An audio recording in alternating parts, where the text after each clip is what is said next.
The Surath fleet broke transit at 0341 station time, 11 contacts spreading across the upper thermosphere like ink dropped in water, and the bioscan they fired at Earth came back in 4 seconds with readings that made no sense to them at all. I was on duty at the Meridian Spire control tier when the alert sang. My board lit green across every atmospheric node.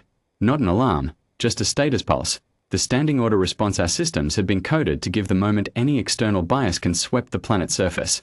We had always known they would come back. We had never known exactly when. So we stayed ready. Warden Voss. My second, Aldrich, turned from his console without urgency. We trained for calm. 11 contacts, holding at 400 kilometers. Bioscan's signature matches the Surath Protocol Index, Revision 0. They are running a pre-harvest assessment. I pulled up the raw feed. The Surath scan was searching for the extinction markers they had left behind, specific biological dead zones, chemical signatures in the soil, the slow sterile silence that should have settled over this world 30,000 years ago after their seeding was complete. What they found instead was a planet breathing. I keyed the uplink to Admiral Hess aboard the Ardent Covenant, our orbital command ship. We have the Surath, I said. Pre-harvest posture. Recommend we hold current response posture and let them look. Agreed, Hess said. Let them look. So we let them look. For 6 minutes, the Surath fleet scanned and rescanned, sweeping frequencies across the continent, hunting for the dead quiet that was supposed to be waiting for them. They found, instead, a living biosphere at 11% above preceding oxygen density. Soil microbiomes 800 times more complex than anything their extinction protocol was designed to leave behind. A surface temperature band so stable it could only mean atmospheric management at planetary scale. And lights, grid after grid of human city light visible even through their instruments as a structured interference pattern, not the scatter of chaos but the signature of intention. I watched their scan pattern change. They stopped sweeping. They started probing, precise, narrow beam, targeted at the old protocol node locations, looking for their buried infrastructure. They found it. Every node answered, but not with the restart sequence they had sent. The Surath command codes, the original activation strings, the ones encoded into the protocol at installation 30,000 years ago, were received, logged, and returned with a polite error. Not rejected. Returned. Our systems had been running those nodes long enough that we had rebuilt the command architecture from the inside out. The Surath codes still parsed. They just no longer issued orders.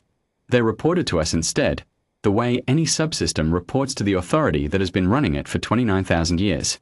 I watched the Surath probe the node network a second time, then a third, cycling through what I assumed were deeper command levels, maintenance overrides, emergency sterilization triggers, the kind of buried failsafes you hardcode into infrastructure you expect to leave unsupervised for millennia. Each one came back the same way. The nodes were active, healthy, and integrated into a management chain that did not include the Surath continuance. That was when I opened the channel. Surath continuance fleet, I said, in their own contact frequency standard, a language our linguists had reconstructed from the protocol's own encoding. Because why would you leave behind an extinction network without leaving behind the language to read it? This is Meridian Spire, Earth Atmospheric Authority. Your protocol nodes are active and reporting nominal. We would like to explain what that means. There was a pause of 22 seconds. Then a signal back, the Surath contact frequency, modulated in a way that our systems flagged as command band, not civilian. Someone senior had come to the channel. Surface station. The translation approximated. You are not possible. We've heard that before, Aldrich murmured beside me. I ignored him. We did not gloat. We explained. 30,000 years ago, I said, your civilization seeded this world with a biological extinction protocol, a network of atmospheric conversion nodes buried at intervals across the major continents, designed to run for approximately 1,500 years before sterilizing the biosphere and leaving the planet ready for your resettlement. I pulled the next sequence up on my board, the one our xenobiologists had spent 4 generations refining. We found the first node during what we call our pre-industrial era. We did not understand what it was. We only knew it was doing something to our air. Another pause from the fleet. Shorter. It took us approximately 300 years of study to understand the node's function. It took us another 200 to understand that there were thousands more. It took us approximately 600 years after that to understand that the nodes were not a natural feature of our geology, that they had been placed. I let that sit for a moment. The Surath fleet was not moving. By then we had already begun to modify the first node. Not to deactivate it. To redirect it. The Surath command channel opened again. You were given a sterile world. The protocol should have completed its function within 15 centuries. The protocol nearly did, I said. The atmospheric conversion ran for approximately 1200 years before we interrupted it. At that point your network had achieved roughly 60% of its target sterilization index. We reversed the remaining 40% over the following 800 years using the nodes themselves as the delivery mechanism. It was slow work, but we had time. I turned to Aldrich. Run the node status summary to their instruments. Full telemetry. He did.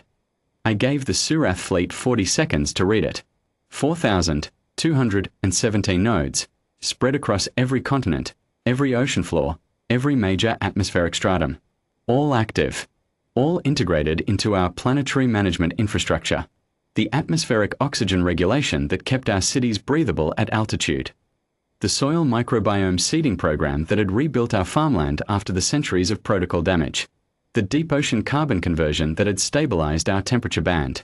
Every one of them running on the same basic architecture the Surath had buried in our bedrock 30 millennia ago. They had left us tools. We had learned to use them. You have corrupted the protocol network, the Surath command said. Not angry. I registered something closer to disbelief. A framework shattering. We have operated it for 29,000 years, I said. Your corruption happened at installation. Aldrich made a small sound beside me that he converted quickly into a cough. We were professional. The Surath fleet shifted formation. Not an attack posture. I had trained long enough to know the difference. This was a reconfiguration, the kind you made when your assumptions had failed and you were reassessing resources. They were counting what they had and measuring it against what they were seeing. I let them count. Admiral Hess's voice came through my earpiece. Quiet. Warden, they are pinging the orbital band. They want to know what is up there. Tell them, I said. Hess did. The Ardent Covenant, our atmospheric command ship, dropped its passive silhouette and lit active. 600 meters of hull, running lights on, drive signature open for their instruments to read. Beside it, in the geosynchronous cluster, 12 more vessels followed suit. Not our full orbital presence, just the defense tier layer, the ones tasked specifically with atmospheric protection. Each one built, in part, around Surath node technology. Each one capable of delivering atmospheric conversion payloads at planetary scale. We had not built them as weapons. We had built them as the logical extension of what the Surath started. The Surath fleet held at 400 kilometers for a long time after that. Long enough that I finished my second cup of water and Aldrich cycled through 3 status reports. The command channel stayed open but silent. I did not fill it. Finally, surface station. What are your terms? I had thought about this moment for a long time, not this specific day, because none of us knew the day, but the shape of it. My predecessors had thought about it. The Atmospheric Authority had maintained a standing brief on this question for 2,000 years, updated every generation, refined as our capabilities changed and our understanding of the Surath protocol deepened. The terms were not mine. They belonged to everyone who had come before me. We have no terms in the way you mean, I said. We are not interested in your fleet's destruction. We are not interested in compensation or acknowledgement or an apology for what was done to this world 30,000 years ago. I paused. We are interested in one thing, that you look at what is here and understand it clearly and carry that understanding home. The Surath command was quiet for 11 seconds. And if we do not accept your terms?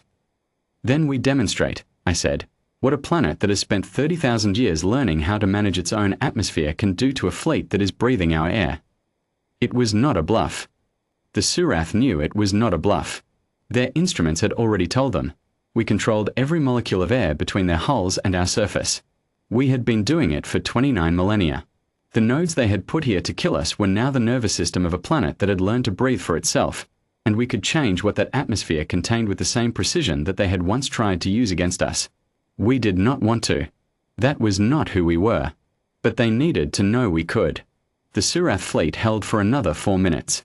Then the first contact began its transit spin-up. Then the second. Then in sequence, over the next 18 minutes, all 11. They left in the same order they had arrived. No dramatic acceleration, no scattered retreat. An orderly withdrawal, which told me they had discussed it, agreed on it, and were maintaining their discipline even in the moment of understanding what they had found here. I respected that, in a professional way. I kept the channel open until the last contact dropped into transit and the thermosphere was empty again.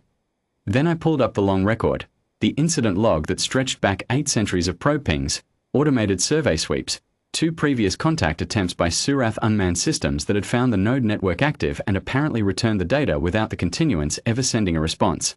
We had always assumed they would eventually come themselves. We had prepared accordingly. And the preparation had cost us nothing dramatic. No single heroic act, no last-minute gamble. It had cost us the same thing it always costs: time, and the willingness to spend it. Generation after generation of atmospheric authority personnel who had gone to work every day maintaining a node network that their great-grandparents had started modifying, on behalf of great-grandchildren who would not be born until after they were gone. Patience as policy. Memory as infrastructure. Then I sat back and let the silence hold for a moment, because it felt right. Aldrich looked over at me. He was young, 31, second year as my operational deputy, sharp and patient in the way that good people in this service tended to be. He had grown up knowing about the Surath the way all of us did, from the protocol record, from the school histories, from the deep time memory our civilization had been careful never to let go of. "Do you think they'll come back?" he asked. I thought about it honestly. "Yes," I said. "Not soon. But yes. We changed something in their framework today. That takes time to settle. They'll send someone else, maybe a diplomatic contact, maybe another assessment team, maybe just a scout." I looked at the empty thermosphere on my board. "When they do, we'll be here. And if they come back with more, then we'll still be here," I said. "We've been here. That's the point."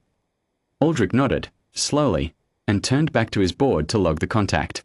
I filed my shift report, documented the 11 contacts, the 6-minute bias scan, the command channel exchange, the orderly withdrawal. Standard incident format, same as the one our people had been filling out for smaller contacts and probe pings for the last 8 centuries, waiting for the day the Surath themselves would come and not just their automated systems. I marked the incident status. Resolved. Standing protocol. Outside the spire's upper observation tier, the Sahel stretched out under a morning sky that had taken us 4,000 years of node work to stabilize after the damage the protocol inflicted. The acacia stands had come back 2,000 years ago. The river systems were running clean. The air, our air, the air we had taken back molecule by molecule from a network designed to empty it, moved over everything in a long, slow breath. We had never let go of that breath. Not once, in 30,000 years. That was what the Surath had failed to account for.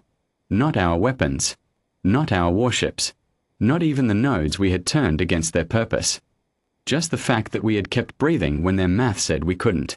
That we had found a way to survive the thing they planted, and then spent the long uncounted years learning that thing so completely that when the day came, we could hand it back to them as a demonstration of what they had given us without meaning to. I closed my report, stood, and walked to the observation window. The sky was clear all the way to the edge of the world. We had earned that sky. We intended to keep it.